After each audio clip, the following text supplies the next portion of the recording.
You're listening to Engage on Central Florida Public Media. I'm Sharon Stone. It is Thursday, November 21st. Ahead of the Florida Blue Florida Classic this weekend, we're exploring the event's significance to historically black colleges and universities alumni and the Central Florida community that welcomed the Classic when other cities in this state rejected it. Last night, we invited people to come join us for a kitchen table conversation at Oley's Kitchen and Barbecue on Rio Grande Avenue in Orlando. We are excited to bring you that conversation today on Engage. The Florida Classic is an annual rivalry game between Bethune-Cookman University and Florida A&M University. The Wildcats and the Rattlers meet on the gridiron Saturday at Camping World Stadium for what is the largest football game between two historically black colleges and universities. The event is not solely defined by this game. The Florida Blue Florida Classic weekend draws literally tens of thousands of spectators. It features a Friday night battle of the bands, includes the diversity job fair, the fan fest at Tinker Field, and many other events. Attendees will tell you it's a yearly family reunion. Orlando became its permanent home in 1997, and today we are at Oley's Kitchen and Barbecue in Orlando to talk about the role of the Classic in this community and the role of HBCUs for Florida families. To talk about this, we are joined by Tony Jenkins, Central Florida Market President for Florida Blue. The Health Solutions Company is the title sponsor for the Classic.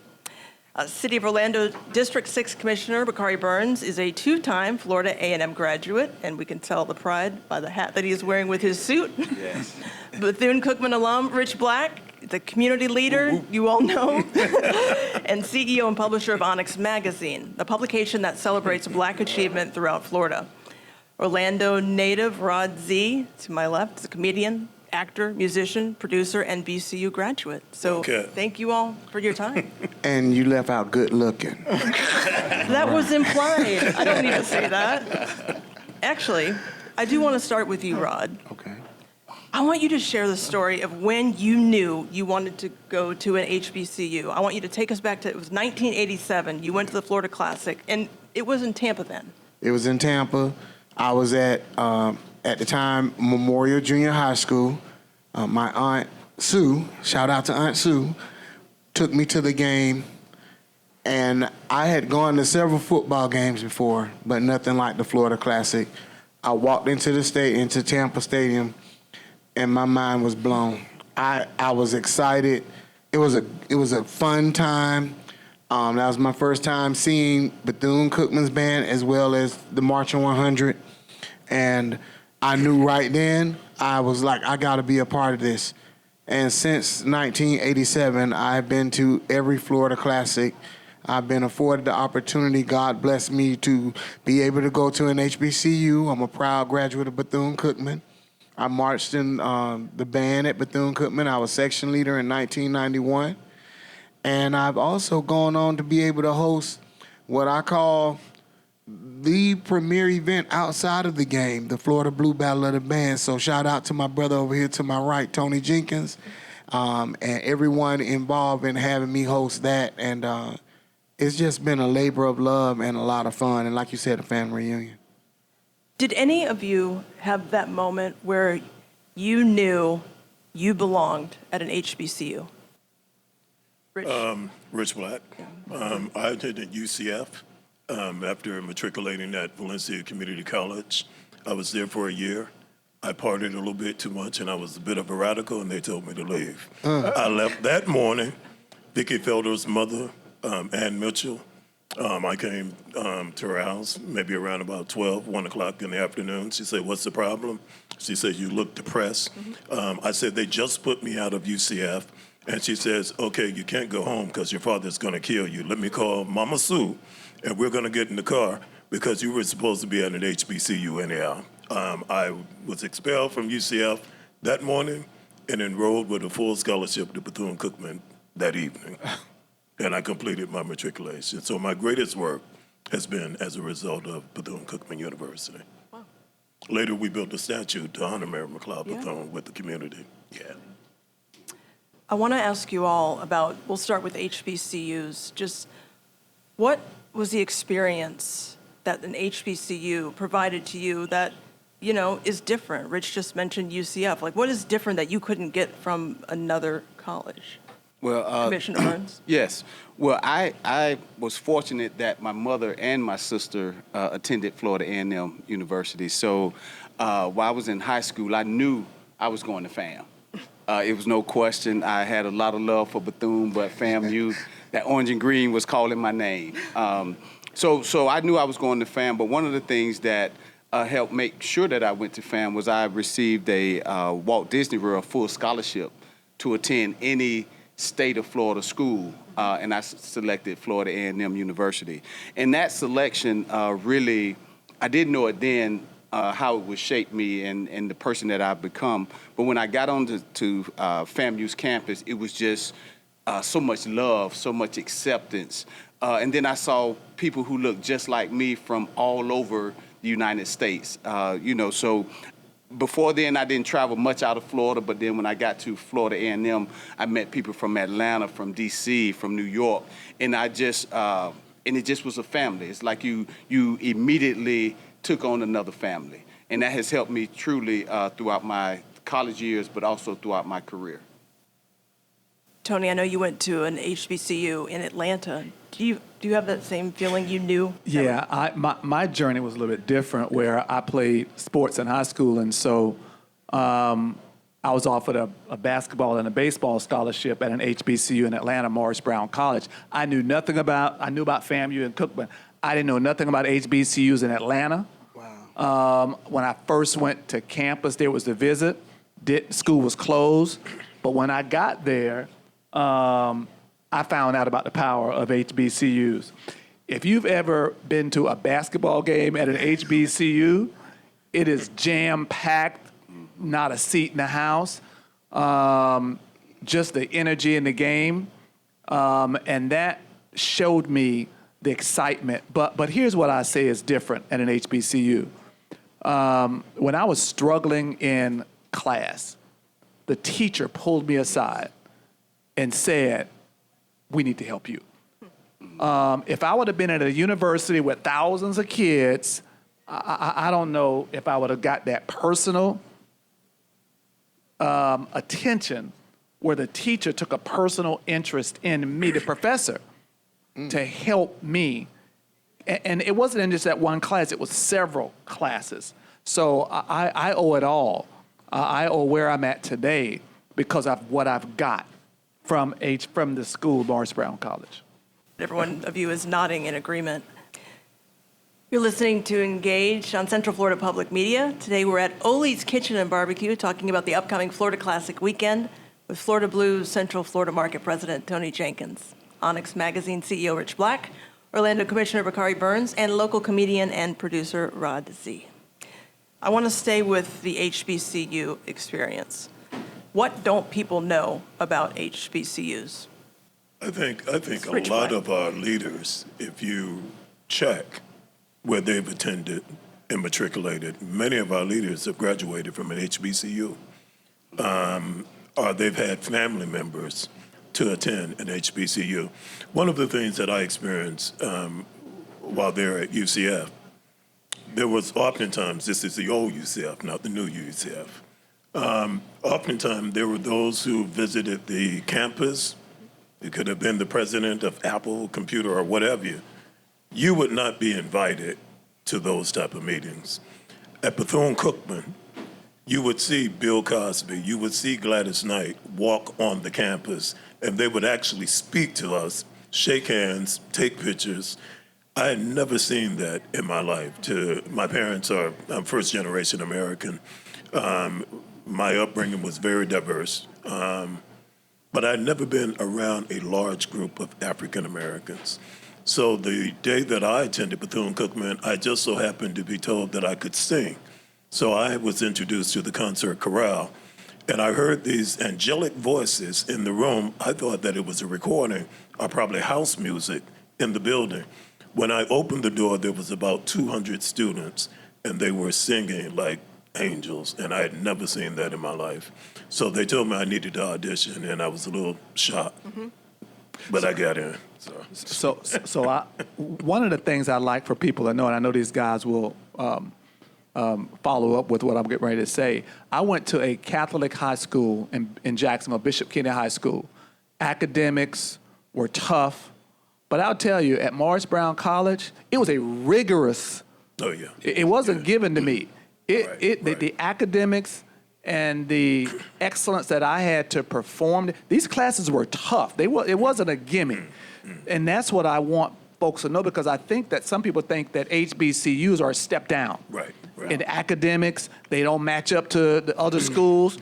It was tough, but the professors took extra time with you.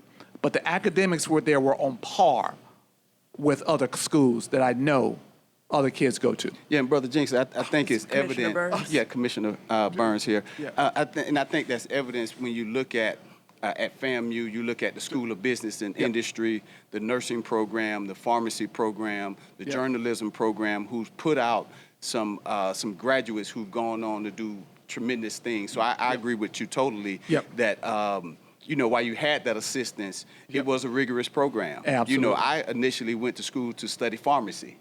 I took chemistry 1045, and it changed my mind. So I changed my major to healthcare management.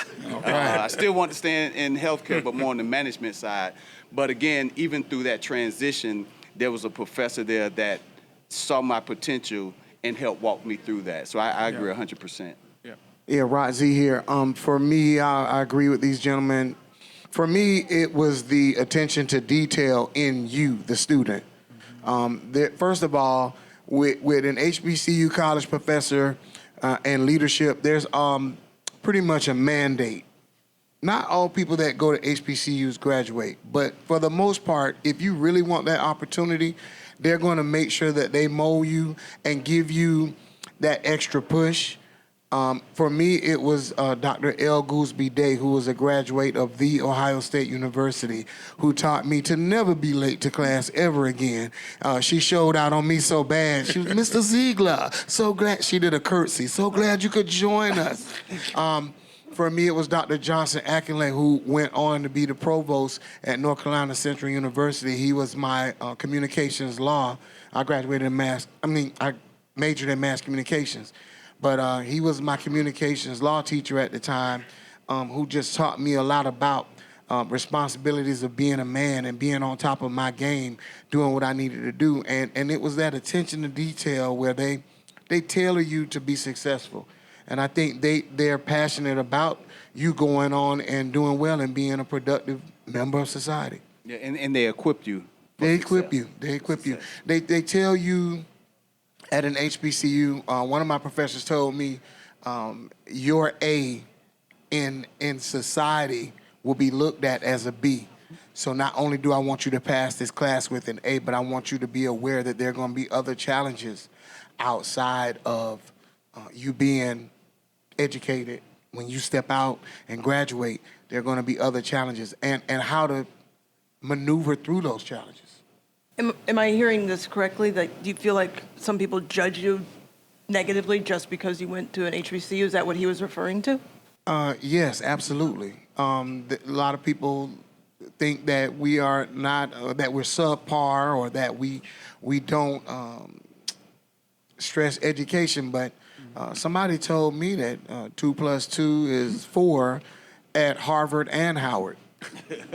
So And Bethune-Cookman. and Bethune-Cookman I too. know about FAMU. So here we go. All right, don't start. It's rivalry week. It's rivalry week. Here we go. Don't start. But I admire and respect anybody who tells me they went to an HBCU and graduated, because I know they worked hard to get that degree. It wasn't just given to them. You're going to earn it. And I learned how to work hard at Bethune-Cookman and not be afraid of hard work. That was Florida Blue Central Florida Market President Tony Jenkins, ONYX Magazine CEO Rich Black, Orlando Commissioner Bakari Burns, and local comedian and producer Rod Z, sitting at the table for a conversation at Oley's Kitchen and Barbecue in Orlando. We continue our conversation about the upcoming Florida Classic weekend ahead here on Engage. If you miss any part of our show today, you can always subscribe to the Engage podcast and listen whenever it's convenient for you. The program will be available on demand at cfpublic.org. This is Engage on Central Florida Public Media. You're listening to Engage on Central Florida Public Media. I'm Sharon Stone. We continue our conversation about the Florida Blue Florida Classic, its history, its legacy, and its role in Central Florida culture. We were joined last night at Oley's Kitchen and Barbecue by Orlando native Rod Z. He's a comedian, actor, musician, producer, and Bethune-Cookman graduate. City of Orlando Commissioner Bakari Burns, a two-time Florida A&M grad. BCU alum Rich Black is CEO and publisher of ONYX magazine. And Tony Jenkins, the Central Florida Market President for Florida Blue, the title sponsor for the Classic. Tony, I want to ask you a question. The Florida Classic just moved to Orlando in 1997. Can you tell us a little bit about how it came to be here in Orlando, and maybe also Orlando embracing it in a time when like Tampa and other places didn't? It's interesting. The day that Orange County government, I went to the meeting in the chambers where the two presidents and the two athletic directors from the schools were talking about moving the Classic to Orlando. I was at Disney at the time. And there were some situations that happened in Tampa that the schools didn't feel comfortable about retaining the game there. So Orlando, the city and the county welcomed this game with open arms. And I remember sitting in the chambers and I talked to both ADs on Disney's behalf. But it was who we are as a community. We're very collaborative. Right. We're diverse. We're open. We're creative. And we wanted this game here. And the county and the city stepped up and put their foot forward. Not only their foot forward, they put money forward. Right. They said that we want you here. So we should be proud that in 1997, when this game come here, the city and the county, many other companies like ours, are still supporting these two schools and this game. And many of you may not know that the structure for this game is different than any other Classic that's played. Right. The funds and the net income from the proceeds from this game goes directly to the schools for scholarships. It doesn't go to a third-party marketing company. This is the largest fundraiser for each of these two schools, set up very differently from any other Classic. And we did that here in Orlando, different than any other community. Commissioner Burns, what does it mean that Orlando gets to host something as meaningful and impactful as this event? Well, it goes right along with what Orlando is and who we are. As Tony just mentioned, we're very collaborative. But I'm excited that it happens in Orlando because it represents, again, who we are. You know, as Tony mentioned, the schools own this game. You know, there's not a promoter that brings them in. They own this game, and that means a lot because it's not like we brought the schools in to make money off the schools, but we brought the schools in as partners. You know, I can remember when the game was in Tampa. I've been going to, in preparation for this discussion, I called my mother, and I said, "Mom, how long have we been going to the Classic?" And I said, "Well, I've been an Omega man for 30 years." She said, "Baby, it's been that long." But I personally have been going to the Classic for over 40 years. And I can remember when the Classic actually was after Thanksgiving. And I remember that because my grandmother would make these turkey sandwiches that I would love. And that we had them in the stand. So that's why I know the Classic, when it was in Tampa, it was after Thanksgiving. So I believe when it came to Orlando, they moved it up before Thanksgiving. But it's an area of pride for me being a city commissioner, but also a double alumnus of Florida A&M. But it just truly highlights and represents who we are as a community. Rod, I see you nodding along.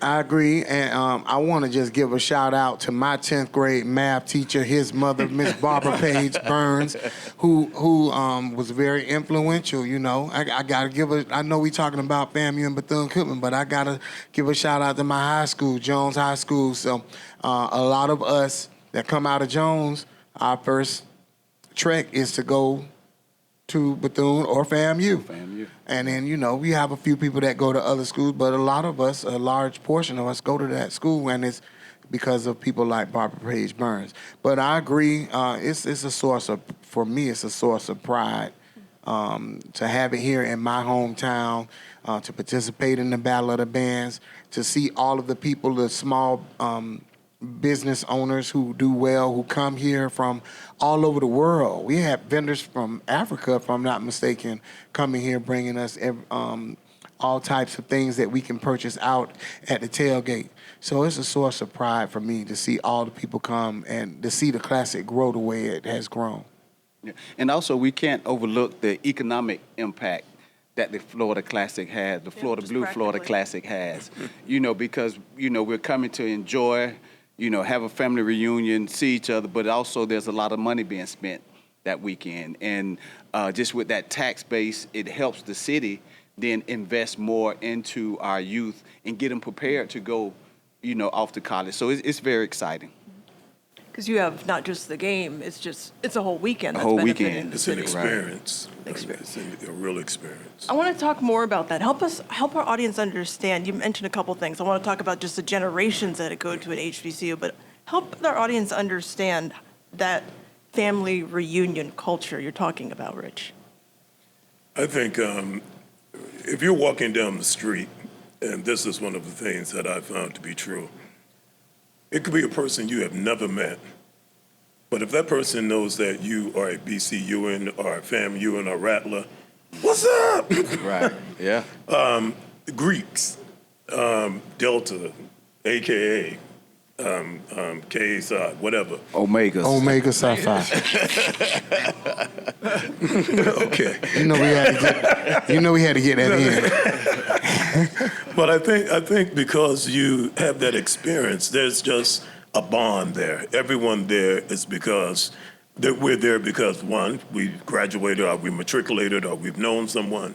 But I think knowing that we are all family, I've never seen that anywhere in America, and I've traveled many places here and abroad. I hear many of my friends from predominantly white universities, and they say to me, they said that, you know, the relationship that you guys have in the HBCU is totally different than a relationship at other schools. So, Rod, tell me more about that. Why are we calling it a family reunion, the Florida Classic experience? Listen, some of my best, I mean, like this brother right here, he's family. He's a brother to me. Rattlers. I remember going to Tallahassee, Florida. I was in the band, but we had a free week, and we went to Tallahassee. And I remember climbing through Greg Richardson's window in Gibb Hall, sitting in his room waiting on him to get out of class and scaring the heck out of him when he came in his room. It's a family reunion because we got families where half of them are Wildcats, half of them are Rattlers. So even though we talk a lot of trash, even though it's a rivalry game, it really is a family reunion. It's a good time for us to get together. That following week when Bakari saying now the game is the week before Thanksgiving, if you win the Classic, you get bragging rights at the Thanksgiving dinner. Right. This is real. This is like real families. This isn't, made up. We are truly family. We party together. We go to the game together. We tailgate together. We pass out. And the rivalry only from exists, exhaustion. The rivalry only exists that weekend. Yeah. Hey, the 363 days, hey, we don't care. I think this week it's going to be a lot of trash talk and build up, but when we actually come together, it's a lot of fun. It's a lot. And one of the things that I really enjoy is seeing individuals that I went to school with now coming back with their family. And Oh, I'm wow. at the age now where we have kids that are in college. Yeah. I don't have kids that are in college yet. But so that's just beautiful to see. So we see each other, and then we see this next generation who've been inspired. And I think that's one of the things that also happens during the Classic, because a lot of school-age individuals see what's going on in the class, and just like Rod got that inspiration to say, I want to go to a HBCU. Sometimes it's just saying, I want to go to college, to have that college experience. And so I think while it's a family reunion, it's a time of inspiration for many to ensure and show our kids that you can go to school as well, and you can have fun, but you still have to do your work.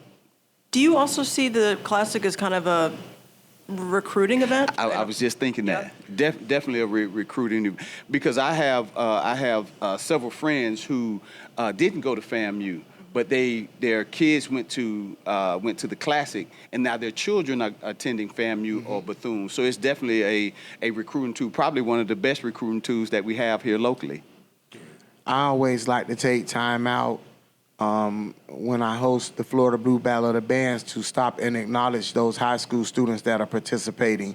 We showcase the Marching 100. We showcase the Marching Wildcats. But I like to take time for the audience to give those high school students a round of applause and encourage those high school students that, hey, if you don't go to Florida A&M or Bethune-Cookman, go to school. Make sure you take the opportunity to play that instrument and get a scholarship and go to school, go to college somewhere if you have that opportunity. Help our audience understand the importance of the Battle of the Bands. Oh, the Battle of the Bands is like no other. I mean, you have other classics, HBCU classics that take place, and they have what you call a Battle of the Bands, but I believe ours is the only one where the bands actually perform. They don't just play music at each other, across from each other. They actually go out and perform. And I think for a kid who has the opportunity to go to the Battle of the Bands, they may not even have an opportunity to go to the game. But if they go to that Battle of the Bands and they love music, it just sparks memory of people like Mr. Howard Flute Gentry, who is over a group called Young Blacks in Action. You have kids that come to the Battle of the Bands that now he's putting out college graduates. He's put hundreds of people and sent them to college because they had the opportunity to go to the Battle of the Bands. And let me Tony, I saw you smiling when you were talking about bands. I'm not sure if any of you have been to the Battle of the Bands, but what makes the Battle of the Bands is not only the performance, and we've all been in Kia Center where the Magic play at. The place is sold out, okay? High school bands, and then Bethune-Cookman and FAMU in the night. But we need a master of ceremonies to keep the energy, to keep the evening flowing, to add some entertainment. The best, I'm gonna get in trouble now. I love this guy. The best MC over the years has been Mr. Rod Z. Yeah. Oh, that's Thank you. Thank People, you. and Thank you. And we're looking forward to the day that he can come back. But you need a strong personality to entertain the crowd. That's what makes the Battle of the Bands. Great event, and we love sponsoring it. And let me tell you something else. Many of you may not know this as well. We love when companies sponsor because, again, the money goes to the schools for scholarships. We've had 2 other companies contact us and say, we want to be a sponsor. We've been talking a bit about just all the elements that are involved with Florida Classic weekend. Was there a moment for any of you when you just see thousands and thousands of people and it hits you, this is just more than a football game? Commissioner Burns? Yes, Yeah. yes. I'm fortunate that I get a chance to go out with the coin toss, and every time it's a different experience because you're on the field, but then you look up and everybody's screaming, everybody's is cheering, and I'm saying, wow, all of this right here in my backyard, but people are coming from everywhere to be a part of this. So it's just amazing. It's amazing to see. And think about it. These schools are not playing for some national college championship. They're not Alabama. They're not Georgia. But you're still getting 60,000 people 60,000 people to show up. Matter of fact, the highest attended game, I checked this today, in Camping World Stadium was when 2003, FAMU played Bethune-Cookman, 73,000 people attended this game. Wow. It was the most attended game ever of any type of game in Camping World Stadium. And Tony, I think you mentioned the highest attendance in Tampa was what, about 30-some thousand? 38,000. Yeah. Yep. So think about it. It's more than just a game. People are not there just for the game. They're there to be with other people, to be with like-minded people, to have a great time socializing, fraternizing with other people. And with that 60,000 in the camping world, there's probably another 20,000 outside tailgating, you know, and maybe 100,000, you know. So it's definitely an experience, more than just a football game. If I've checked my fact check properly, I think today the Florida Classic probably has the largest attendance of about 2 million since 1978, since its very beginning. So 2 million, that's a heck of a lot of folks. When did you realize, Mr. Black, that this is more than a game? I live in proximity of the stadium, so I could walk to the stadium. When you find that walking takes as much time as driving, you know, it's a hell of a situation. Right. I live in the area, the cars, they're everywhere, they're up and down the street, and you can barely move. But when I realized that this is an abundance of people, your telephones don't work. Right. Cell towers, that you have so many folks and we live on the phones. So anytime that happens, you know you got a lot of folks in one area. Rod, you wanted to add something? I was also going to say, you know, there's a lot of different traditions that start that I don't even know if it was intentional. You have some of the greatest fashion that you will ever see doing so it's a fashion the show best as well. hairdos, the amazing outfits. I've never seen people take. I went to Jones High School, so I'm familiar with orange and green. I've never seen people take orange and green and make it work the way the Rattlers do. It's a fashion show. There's a lot of entrepreneurial spirit going on. People are out making money in the community. It's just it's bigger than just the football game, and I don't know how to express it, but Rod, you have to just come out there and see. Brother Rod, I'm about to pull your BCU card for that hype you just gave him. No, I mean, it's hard to put Green that and orange and green you didn't say together. that. You know, usually. Maroon and gold. No, well, you know, we know we have the best colors now. We have the best. We have the best color combination.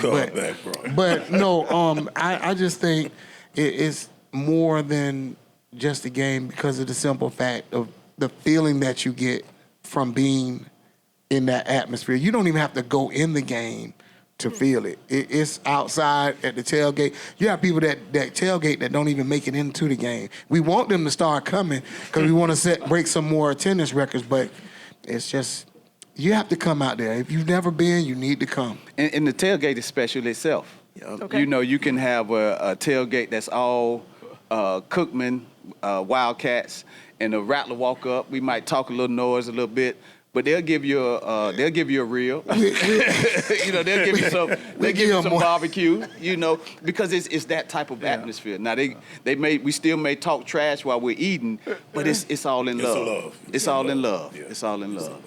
I had some Rattlers tell me one time, they fed me, they said, now go on now. We had a good year that year, and I was doing a lot of bragging. We were undefeated, and the Rattlers wound up beating us that year.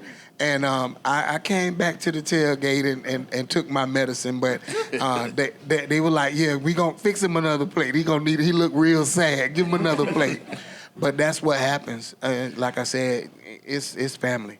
And one of the things that I'm proud of as well is the city's Family Parks and Recreation Department. What they've done with the Lake Lorna Doone, they set it up. They call it the Yard. And this is an area where you have different fraternities and sororities who are barbecuing and cooking out and things of that nature. But then there's a small step show that happens as well. So all of that was curated by the Family Parks and Recreations Division because everybody wants to enhance the experience of everyone in this game. So I just wanted to give them a shout out for their hard work as well. Let me add to the what everyone else is saying around this is more than just a game. Mm-hmm. During the COVID year, 2020, there was not a game. Mm-hmm. And we as a company, we every year pay a nice fee to be the title sponsor. 2020 came, no game. Guess what? We still paid the fee. Yeah. Because this is more than just a game. This is not. We wanted to make sure that we weren't breaking the continuation. Kids were still going to school. Mm-hmm. They needed scholarships. So without a game, we still delivered a check, our sponsorship check, to both of these schools from a title sponsorship because it's more than just a game to us. Coming up, we'll conclude our discussion about the Florida Classic with Florida Blues Central Florida Market President Tony Jenkins, ONYX Magazine CEO Rich Black, Orlando Commissioner Bakari Burns, and local comedian and producer Rod Z.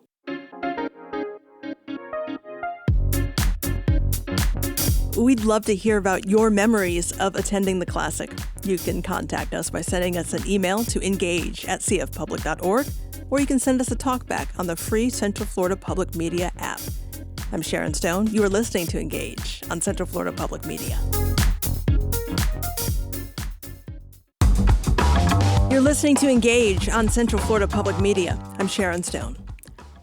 The Florida Classic rivalry game between Bethune-Cookman University and Florida A&M University is Saturday at Camping World Stadium. Thousands of people will be in Orlando for the Florida Blue Florida Classic weekend of events that attendees describe as a family reunion. We conclude our discussion now from Oley's Kitchen and Barbecue with Orlando native Rod Z, a comedian, actor, and Bethune-Cookman grad, City of Orlando Commissioner Bakari Burns, a two-time Florida A&M grad, BCU alum Rich Black, CEO of ONYX Magazine, and Tony Jenkins, the Central Florida Market President for Florida Blue, the title sponsor for the Classic. We've talked so much, and it's beautiful just to see how much the Classic means to the four of you. You all have a lot of experience with it. Was there any pushback? Have you experienced challenges in getting the Classic to be accepted here? Not that I know. No? I think when we brought it from Tampa, Yeah.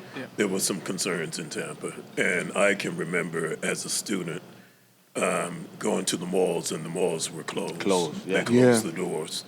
I could remember the police shouting some unseemly things to us. And I had never experienced that. That was like going back to 1964, 65.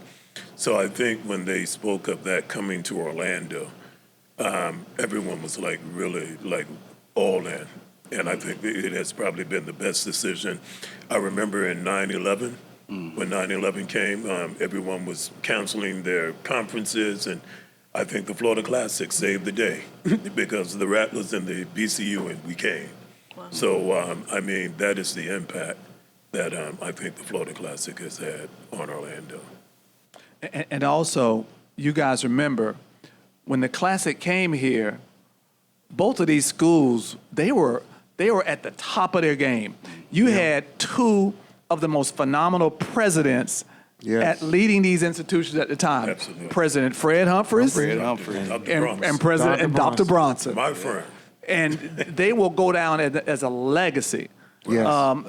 When they came here, these two gentlemen, when you saw them and they stood up and talked about the school, the love, the passion, the history, that really set the foundation. If it would have been any other two presidents, I don't know if we would have got a good start.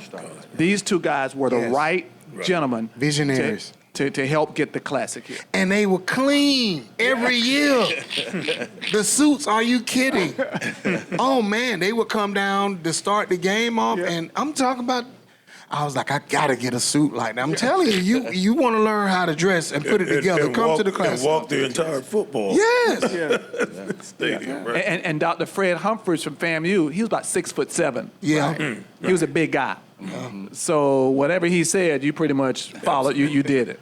I think I want to add too. I think they had a lot to do with the camaraderie part, because when you saw them together, they showed each other love. Right. When you saw them together, they supported what was going on at each other's schools. Right. So I think that had a large part to do with how we came off. There wasn't a lot. We had luncheons where there was trash talk between the coaches, right. But when you saw those two presidents together and shake hands, you knew it was going to be special.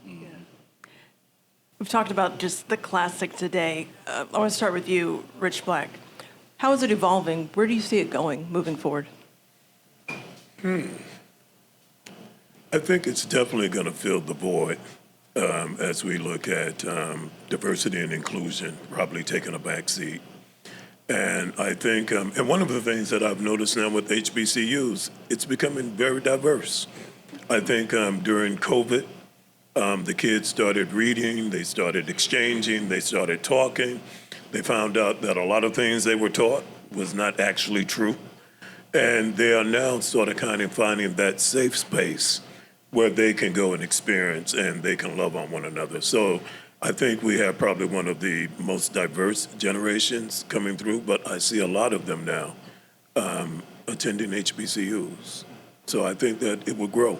There's a place for it. There's a prominent place, but a place that must exist so we can sort of kind of keep the scales of justice. Commissioner Burns, as a city commissioner, where do you see the classic going moving forward? Well, I definitely see it growing. I'm excited about the upcoming renovations that will happen at Camp and Rural. I think we're adding probably 3,000 or 4,000 more seats. So I'm looking forward to getting back to those record-setting times, but not just the attendance, but the amount of money that goes back to the schools for scholarships.